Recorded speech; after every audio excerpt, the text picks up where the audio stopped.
Welcome back to the channel. We are out here at Raging River for the Evergreen Mountain Bike Festival. Today I'm going to try to chat some people up and hop on some new bikes. First for the day though is the all new, real new Pivot Firebird. This is a bike that I was honestly hoping to get when I got that Switchblade, but I understand they got to get bikes to athletes and more established channels. So I'm excited to get it out here for a quick initial ride impressions and to take it down some trails I'm really used to. If you haven't already, please subscribe.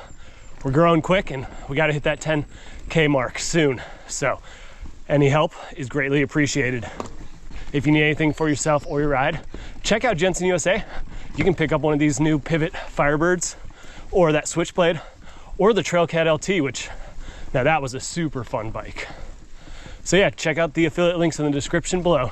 So what are we looking at with the latest iteration of the Firebird?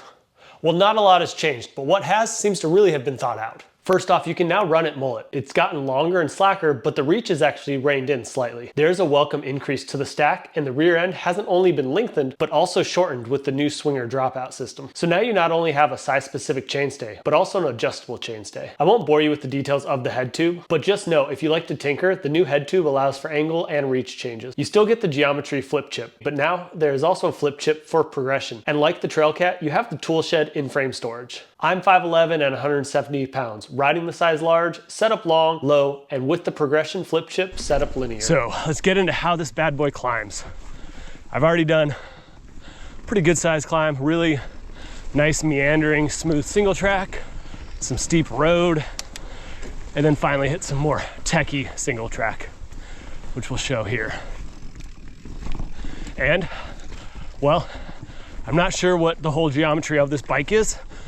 There's a lot to be said on it, but I think this climbing position is near perfect. Only on the steepest, rootiest parts did I actually have to shift some weight forward, and I think that's about as good as you can get. Switchbacks, it felt really nice and planted and centered. And then efficiency, you know, it's really good. I would say it's on par with that Cruz Nomad. Maybe slightly softer, but I think I'm gonna still give it a 4. And traction, that may have to be a 5. It doesn't have the feeling of a trade-off between traction and efficiency, but you feel a lot of traction, and specifically over those steppy routes, it didn't feel like that back end was gonna spin at all. So yeah, that's how, at least on this initial ride review, the Pivot Firebird, it gets up.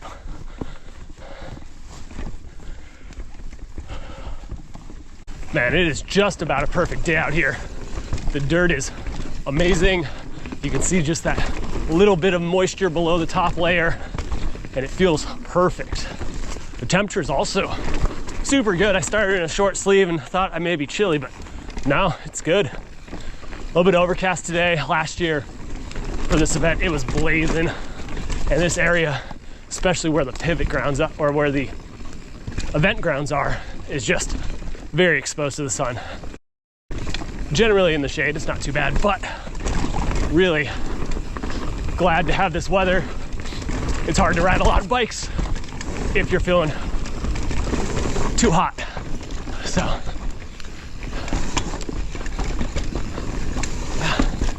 getting a good feel for this already.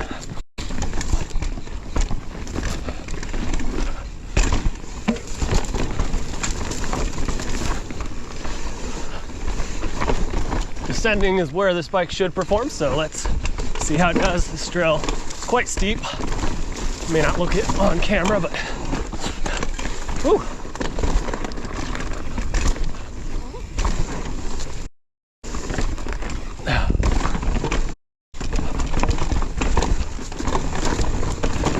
Yeah, pretty good composure on the steep.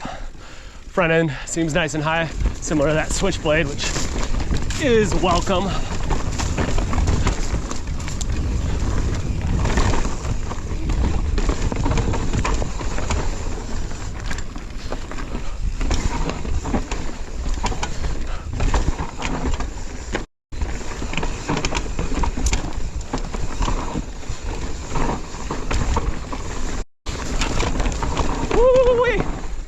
Ah.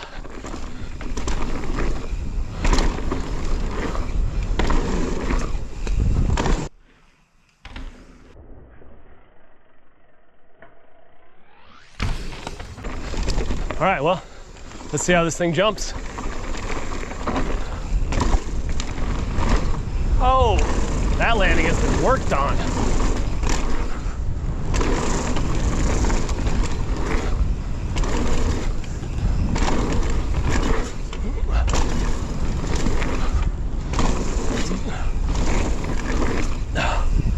Yeah, feels good.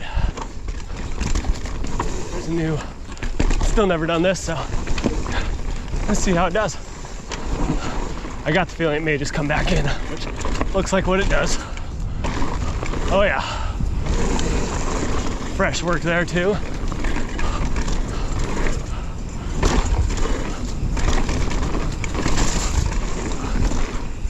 Woo.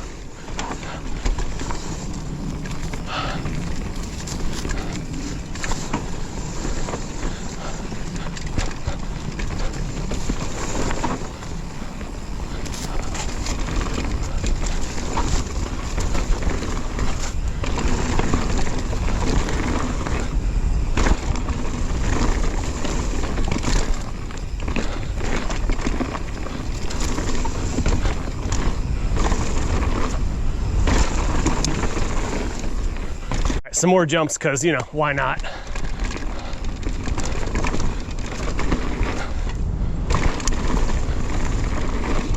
Woo.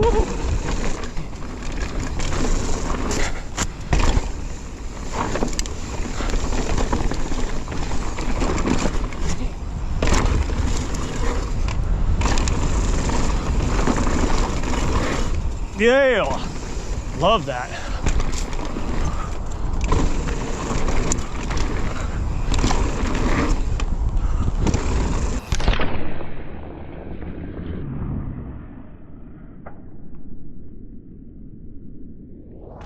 All right, so let's get into the fun stuff. How does the new Pivot Firebird get down?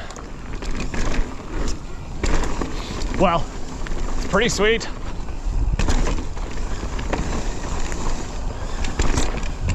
Riding a little slow so this thing can keep up.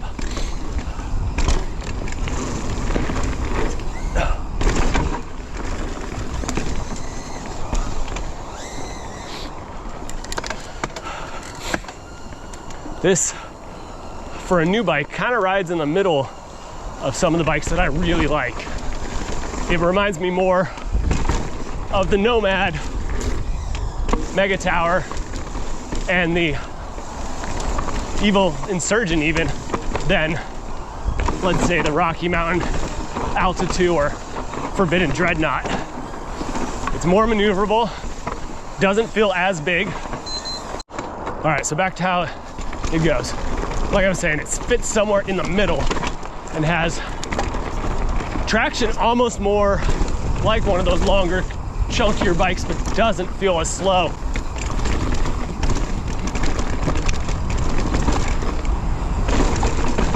On steeps, it's got a decently high front end. Not sure how high, but I'll take a look. It's obvious though. Yeah, and really, it's that chunky stuff that it outperforms the Nomad without feeling slow and not fun. It was still great in the jumps, and corners were pretty amazing. I will say, as far as like overall stuff, gonna get it up there for the steeps, probably a 5. Chunk, 4, borderline 5. Like this, I'm impressed. And corners, like I was said before, it's not losing a lot of what makes some bikes fun. So I'm gonna give it a 5 there. Not to mention, I could run it mullet, I could run it with a shorter back end. I think I wanna say 440 something on this thing is kind of conservative, but I don't know that bikes really need 450s 460 back ends unless you are really hauling, and the reach is matching. So I like the shortish back end. I would really love if I can get one of these for a long-term review. Try it mullet, try it short, do all the stuff. I think that'd be really fun. So yeah, great jumper, great corner, chunk, great. Steep's great. Like, this is going to be one of the highest marks I'm probably going to give an enduro bike in a while, because it's not lacking in those fun categories. So more similar to my Nomad or Evil Insurgent. I really like that bike. It's just maybe slightly too playful for the average rider. This guy will eat up some of your mistakes like an enduro bike should, but it's also not going to hold you back if you want to get it sideways. Lots of fun. Yeah, excited to get this thing back. Final thoughts, and who's this bike for? I've worked in a lot of my final thoughts already, but to sum it up, this bike is a Goldilocks bike for me. Similar to my Nomad, it's very fast and fun, but not long to the point of being slow, and more lively for jumps than say the altitude. It has that enduro leaning all mountain attitude like the Yeti SB160, but with a properly high front end that's a must-have for my area. I have a tendency to say bikes are built for where they are developed, and honestly that's often more of a criticism than a compliment. This is more of a bike that works wherever you are, and that's a proper compliment. This is an enduro bike that's happy to pedal big rides and hugely varied terrain. Terrain and expectations. If your idea of a bike involves shuttle laps and lifts, but doesn't shy away from a pedal, the new Firebird may be your next dream bike. Thanks for watching. Subscribe so you don't miss out. I got a bunch more reviews coming. They're coming fast, and oh, somebody already going home in the wagon.